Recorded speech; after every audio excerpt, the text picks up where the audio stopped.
if we started reducing beef and started using other types of protein, plant proteins instead, then we would be in one fell swoop reducing carbon emissions and improving the health of the product.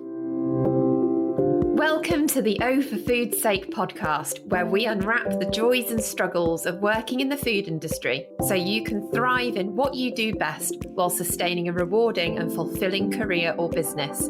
We are your hosts, Lucy Wager, food industry consultant, and Amy Wilkinson, food industry coach. We've worked in the food industry for the last 20 years and we're here to share with you the benefit of our hindsight. Our podcast is for you to find new ways to cope with the daily struggles, but mostly to inspire you to work on what's not working to ultimately improve your career or business long term. Hi everybody, and welcome to this week's episode of O for Food's Sake. Today we are talking about the challenge of developing healthy and sustainable products in the environment today. And when I say environment, I mean the food industry, not the environment.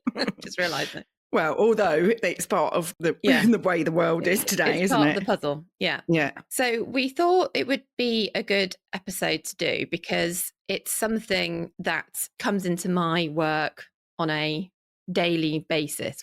Ever since I've been a product developer, so for the last 20 years, health has been a factor. And I think the thing that makes health challenging is that it changes. The perception of what we need to focus on changes depending on what is being talked about in the press, new research that comes out. So it can be quite confusing. Yeah. There's also like regulatory changes and noise around that. So HFSS has been a big thing for everybody. We've now got UPFs in the mix as well. And I think working in product development, the word health almost like sends a shiver down your spine because it's so complex, it's so challenging. And in a world where we are so cost sensitive and we've got all of that commercial pressure as well, it feels like there's never been such a stressful time when thinking about product development. It's like a melting pot of everything, isn't it? It's like there's, it used to just be, can we hit the cost? And then it was like, let's make it clean deck. And now, like, there's just so many things. Yes. And I think because there's been, maybe I'm being naive saying there's more noise in the press, but than there ever has been before. But I do think the ultra-processed foods narrative puts an additional pressure on I do think there is more in the press. I think there's always been like diet and nutrition and like obesity and all of that. And diet culture in general has always sold like magazines, isn't it? And but it's been about losing weight. In the old days, it's been about losing weight, and that's been health, but it's not that anymore. It's not just about that. I think that is still a big driving factor in a lot of it. It's like it's one string, isn't it? Yeah. But it feels like now it's not good enough. Like if you're thinking at it from a consumer point of view, even if you do like what was traditional diet and like eat low calories and do this, that and the other, that's not good enough now. It can't have UPFs in it and it can't have this, that and the other. But I think there's also a really key point there, Amy, that when diet products came out, there was a perception from the consumer that you were going to miss out. Like you're on a diet, so, bad luck. You're going to have to eat that. Mm-hmm. Boo-hoo. But as the world's evolved, people don't want to miss out. Yeah. They want to have everything. And we live in this world where we expect to have everything. Yeah. And then added into that, you've got the UPF stream going in. Because I think also, like, for instance, in the last few years where there's been the rise of vegan or plant-based, and then there's been so many things like, say, meat replacements and stuff that have come onto the market and they're full of UPFs. Like it all starts to muddy the waters, doesn't it? Yeah. It's like from a consumer point of view. Yeah. And we're, as close to experts by being in the industry, and it's still confusing for us potentially as consumers, or not even like confusing, but we have so many different pressures on us all the time. At the same time, advances in ingredients technology has meant that products have become more complex and more interesting, but that then ties into the UPF conversation. So it's as Amy said, melting pot of, confusion. So when we thought about this episode, I put a poll out on LinkedIn because I thought it would be really interesting to see what everybody's perception of what the key challenges in health are when developing products. So I asked what the biggest challenges were that people faced when thinking about developing healthy food products. Yeah. So the options were taste and consumer acceptance, ingredient reformulation costs, shelf life and processing, and regulations and claims. And it was really, I think I had about 100 responses, which is quite high, which means that people resonated with people. And people wanted to, so that was interesting. So taste and consumer acceptance got 46%, and it was quite consistent, as soon as the responses started coming through. Yeah. And I can really see that, because it's like there's so many things, and we'll come on and talk about it, won't it? But there's so many things where you, as a manufacturer, think that you're doing the right thing to like reduce whatever, and then sales go down. Like it's, ultimately, but we'll talk about that in a minute. But yeah. And I also think that you go into product development because you love food. You want it to taste good. Everybody in the food industry works, has a passion for food. And we're all consumers and we want products to taste good. And I think because there was that acceptance that diet products wouldn't taste as good, that doesn't exist anymore. We expect things to taste good.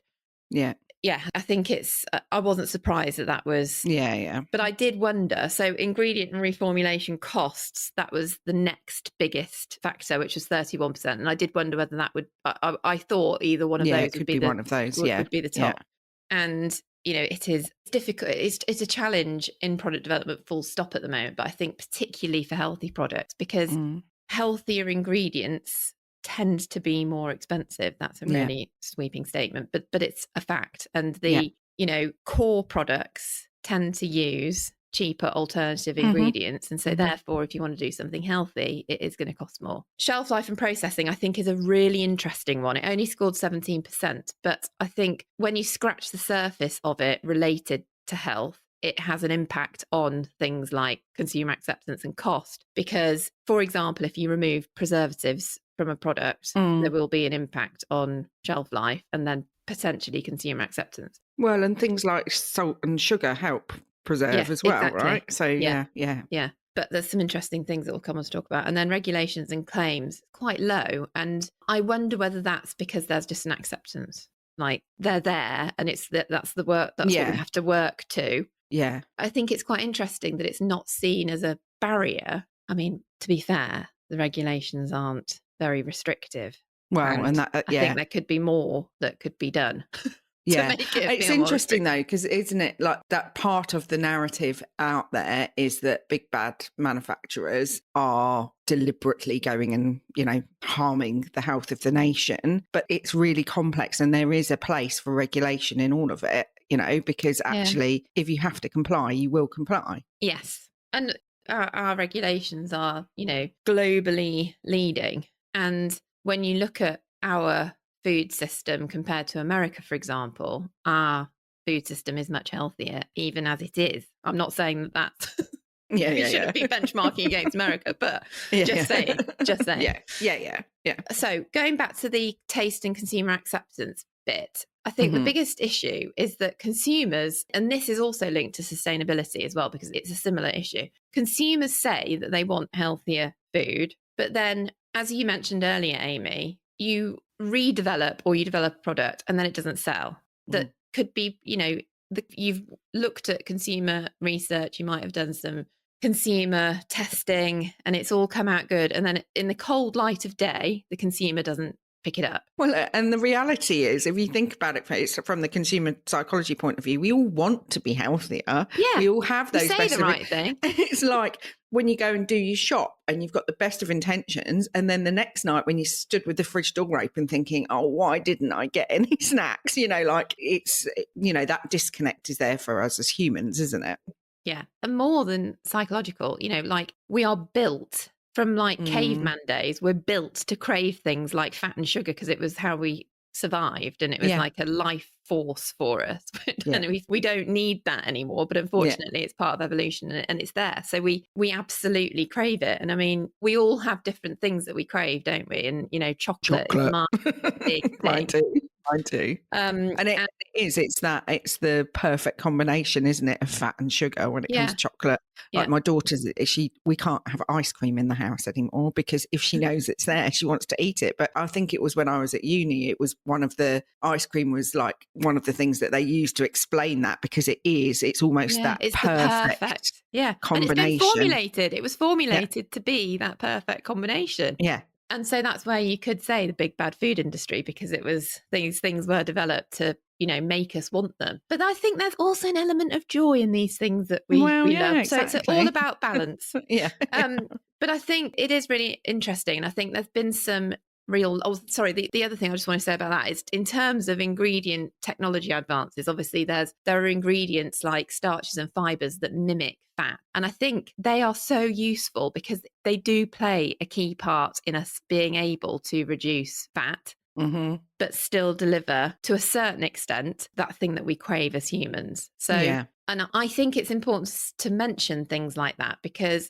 I think in the ultra-processed foods debate, that's where we need to be really careful about demonizing the food industry. And I know we've talked about this before, because there are some really important innovations in the industry that are happening that can help on that quest to reduce fat and things like that in products. Yeah. But it's also really important to manage the reduction of sugar, for example, in products very carefully without damaging brand reputation. And it's taking the consumer on a journey, isn't it? I mean, when we first started the industry, there was the big salt reduction that went on. And I think if we ate a ready meal from 2001 compared to now, we would really notice the difference. And exactly. Because the consumer's been taken on a journey, actually that impact wasn't really seen from a consumer perspective. And I think some businesses have done that well. I mean... Yeah, we did it. We were doing it in cream cakes when I was in my last proper job, as I call it. Yeah. And it was, we were having to reduce it incrementally because you could taste the difference side by side, but actually by taking it, it's frustrating because you have to go through multiple pack changes and, it costs more to do it that way. But actually it's more, it takes the consumer on a journey. But the issue with it is, and I think it's really beneficial way of doing it, because you don't get backlash from the consumer and people not buying the product. But the issue is that you're not able to tell people what you're doing, because people it's a bit like putting vegan on a product. It will turn people off just because it says vegan if they're not vegan themselves. And so, and saying things like fat reduced or, low sugar can have the same impact. So you're doing something that's costing you money. It might be increasing cost in the recipe for the reasons we've talked about earlier, but you're doing it for the right reason. But if you do something to try and make a big statement about it, and a good example is when Cadbury's launched their 30% less sugar dairy milk bar, it completely flopped because everyone assumed it was going to taste disgusting. And those types of products, reformulation is easier in certain categories, because when you're buying a Cadbury's dairy milk, you want a Cadbury's dairy milk. Like there is no alternative. So, actually, I'm going to France tomorrow to visit my friend, and she said, "What can I bring?" And she was like, "At the airport, get the biggest bar of dairy milk that you can." Because she wouldn't have wanted. She wouldn't have wanted. She'd be really disappointed if it came with 30% less sugar. So it's really, you need to think about the category that you're in and the best way of doing it. And I completely, at the time, I totally see why Cadbury's thought that was the right thing to do. Yeah, but I think it proved the point that their brand is too strong to make such a sweeping change. And there's been other brands that have done less significant reductions, like Cocoa Pops did a sugar reduction, but that was actually well received, and they advertised it. So they have they is still, reduced it, because we do buy Cocoa Pops in our house, and I tell you what, I was obsessed with them as a child. I mean, this says it all. This is a child that was brought up in the 80s. I used to have Cocoa Pops and put extra sugar on them. Oh my God, how awful is that? Yeah, that's bad. But we have them now, and I have them as an occasional treat, and I'm like, they taste super sugary. Cocoa Pops with cold milk. That's oh my God.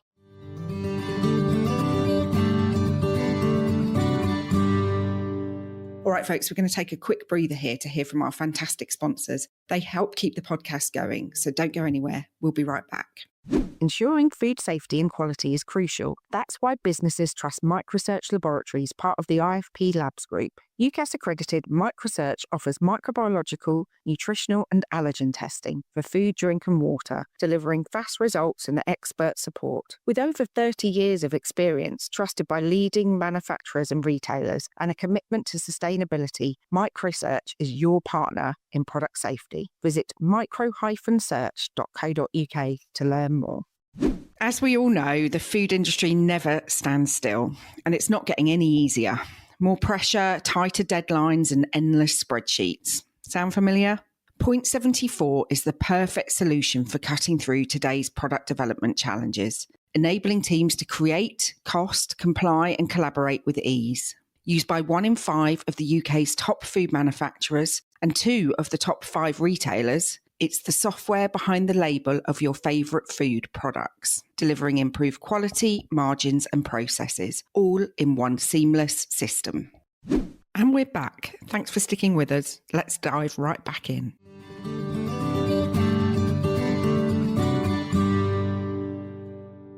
But yes, they have been reduced in sugar, definitely from the time that you were eating them with additional sugar. So it does show you can do it, but it is a huge challenge, that whole consumer, especially when it's reformulation. So yeah, you need to think carefully about how you implement the health within the products that you're developing or redeveloping, and how far you can push it. Yeah, and what are the reasons that you're doing it for as well? Like, and this is where I think there's this public health, like, what is the legislation? Like, there are certain things where I just think, well, if we could just restrict, well, it's down to the individual, is my opinion. But, you know, just give people other options to eat that taste good, rather than going, we're just going to take all the sugar out of chocolate. Do you know what I mean? Like, I think there's a real balance to be had there, and actually educating the nation on how to make things, how to eat things that taste nice without it having all the fat and sugar in it. Yeah. You know, natural things and, yes, other definitely stuff that exists. And I think that kind of brings us on to the next point, which is about the commerciality and health costing more. And I think adding products, there's almost that sort of adding to rather than taking away as well. So adding fibre in. So and that HFSS that's how HFSS score works, is if it's got more fibre, that kind of counteracts the sugar. Oh, okay. So it's like it's a balancing act. Yeah. Which kind of makes sense, because something that's naturally high in sugar, like an apple or a banana, it's got fibre in it, so it's not as bad, right? Yes, and I think that's where the education piece comes in, isn't it? Because it's getting that rounded view of what health is. But the reality is that nutrient-dense ingredients tend to be more expensive. And part of that is due to the fact that they are used in less volume. So there is a world where if we start using more whole grains and whole grain alternatives, they do reduce in cost. But that's a journey that we need to go on and need to take consumers on. And a big part of this whole health and sustainability piece is about the first big businesses taking the steps forward to kind of pave the way. And in the same way that we did the salt reduction, if we start putting in better ingredients that might at the moment cost more, and this is where the link with health and sustainability comes in. If we start reducing ingredients that are driving, I'm going to use an example of beef, just because it's an obvious one. If we started reducing beef and started using other types of protein, plant proteins instead, then we would be in one fell swoop reducing carbon emissions and improving the health of the product. That's just one example, but it's a big step change. And then that is also linked to the consumer acceptability. But there are ways of doing it in a way where the consumer probably wouldn't even know and wouldn't be able to taste the difference. But it's about being brave. And when you're at the coalface in product development roles, I think it's important for everybody to kind of be banging this drum and saying, look, this is what we could do. These are ingredients that we could use, and looking at ways of improving health and sustainability in products where we can. And it's almost, I feel like for those step changes to happen, it's going to be challenger brands, isn't it? And retailers that have got, a big own label supply base or whatever, that are going to be able to drive that change en masse, or, start to make, because I'm just sitting here thinking about, like, in my old own label chilled days, we were so reactive to Yeah. briefs and what the factory needed and stuff like that. Like you say, it needs some bravery, and it It does. probably needs a bit of a cross industry, Yeah. and that's always difficult because everybody gets worried about working with competitors and all of Yeah, that but sort of I stuff. do feel like there is a change coming in that. People Mm, are, the future food movement, for example, who I run a masterclass on climate smart food MPD. That's one module within a whole accelerator program, and they do yeah, different things. That is an incredible movement where people from all across the industry, competitive retailers, competitive manufacturers, are all coming together, learning about the same things, because, as you say, there needs to be across the industry understanding and changes, because that's the only mm, way that real impact is going to happen.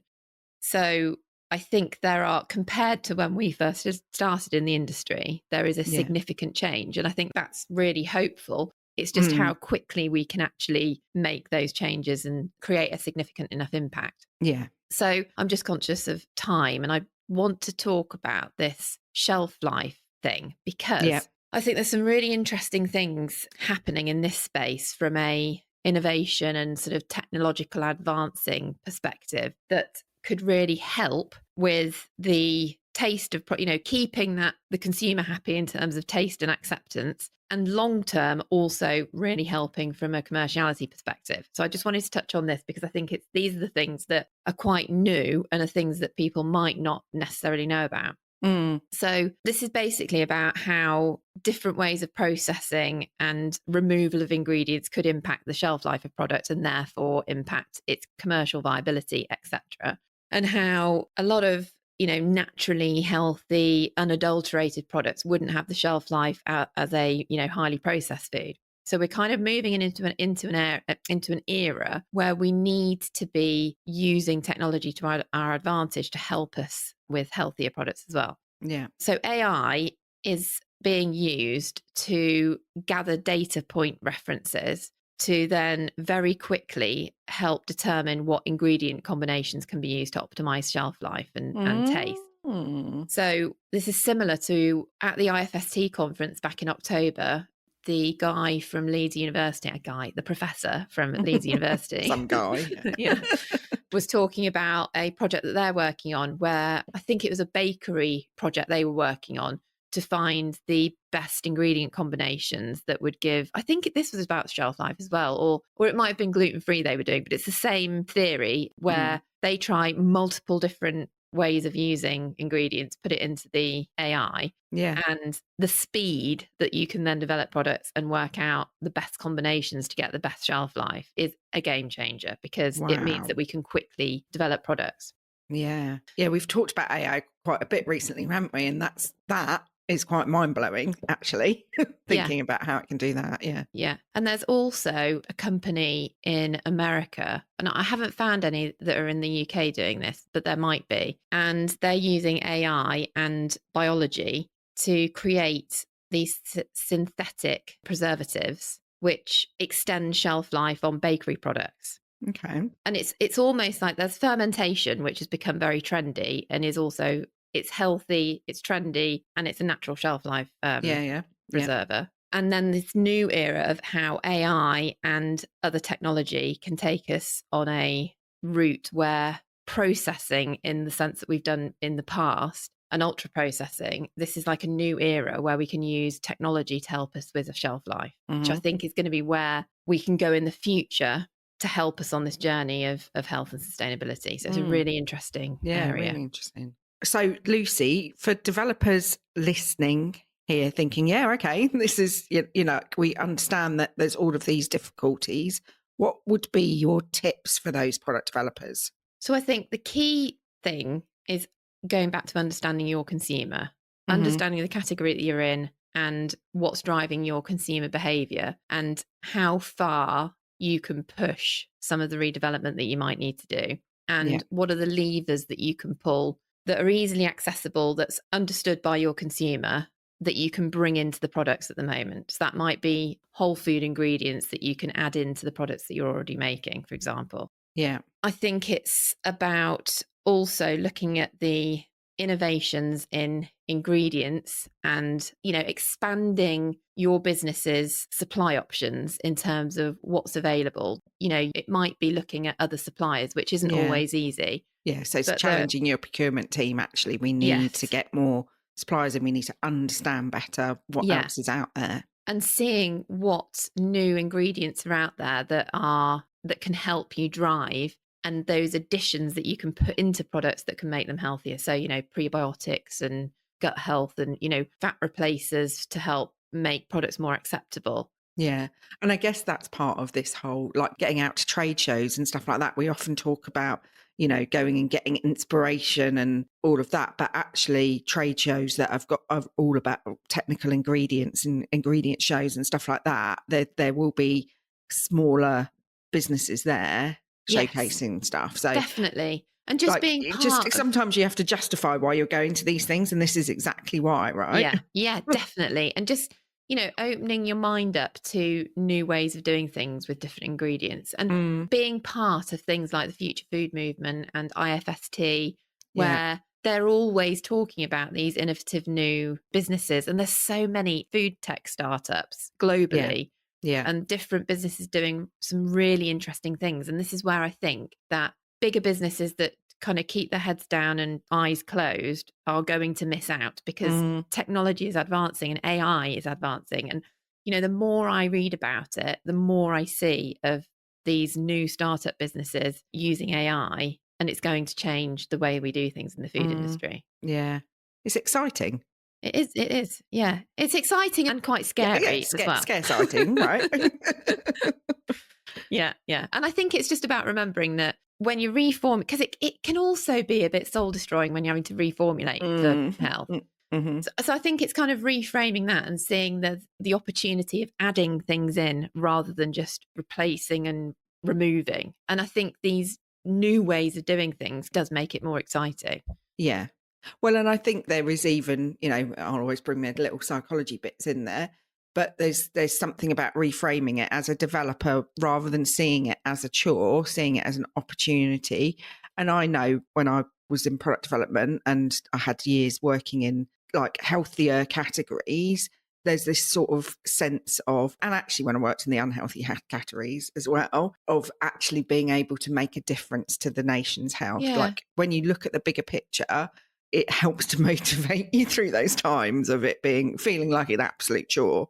And how are we ever going to do this? Yeah. And I think that's more relevant than ever now, isn't it? Yeah.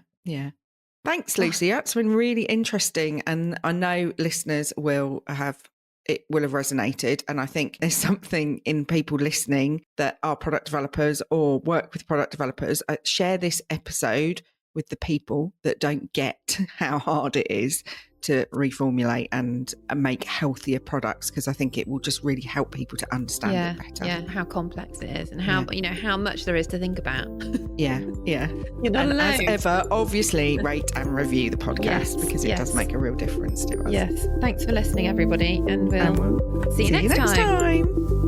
Thanks for tuning in. If you enjoyed today's episode, please share it, rate and review us. It really helps us reach more food industry pros like you. For more resources, head over to our website, overfoodsake.co.uk, and join our mailing list to stay in touch. And if you'd like to connect with us, come say hello on LinkedIn. We're both there, Lucy Wager and Amy Wilkinson. Thanks for listening, and we'll see you next time. See you next time.